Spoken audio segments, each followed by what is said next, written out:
My name is Rhea, and this happened last winter when I moved into a new apartment for college.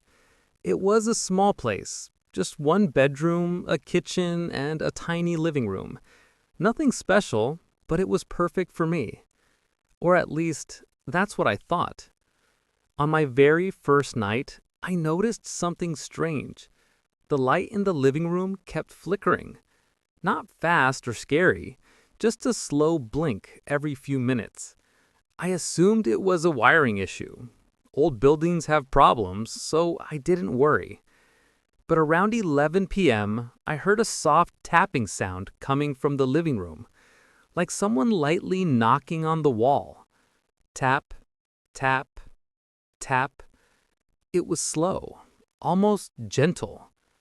I thought maybe the neighbors were doing something, so I ignored it and went to sleep. The next night, the flickering light returned. This time, it blinked 3 times in a row, as if someone was turning it on and off deliberately. And again, the tapping started. Tap, tap, tap. This time, I felt a little uneasy, but I still tried to stay calm. I told myself, "You're alone for the first time. Your mind is just overthinking." I walked into the living room and whispered, "Stop it!"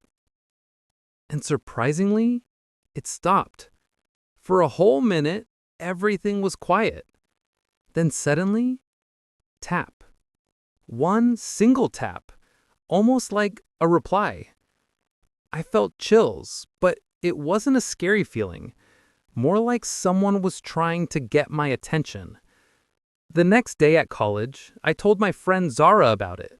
She laughed and said, "Maybe you have a roommate you can't see." We both joked about it, but deep down, I felt a little nervous to go home. That night, things changed. At exactly 10:45 p.m., the living room light flickered again. But this time, something new happened. I heard the sound of pages flipping, like someone was turning the pages of a book. I walked slowly toward the living room. My heart was beating fast, but I wasn't terrified, just curious. On the table lay an old book I had found in the apartment when I moved in.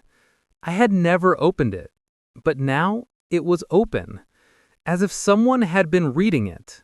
The page number was 17. I whispered, "Who's here?" The light flickered once, and then the tapping started again. But this time, it spelled something. Tap, tap, tap, tap, tap, tap. 2 taps, 1 tap, 1 tap, 2 taps. Like a pattern. I recorded the sound and showed it to Zara the next day. She compared it to Morse code. She wasn't sure, but she said it could mean the word stay. My stomach dropped. Why would someone or something want me to stay? That night, I didn't want to be home alone, so Zara came with me. We sat in the living room and waited. Around 11 p.m., the light flickered again. But this time, the tapping didn't start.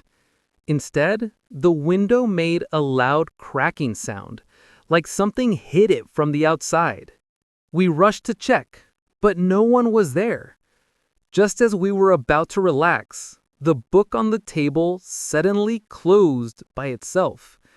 Not slammed, just slowly, gently closed, like someone was saying, "That's enough for today."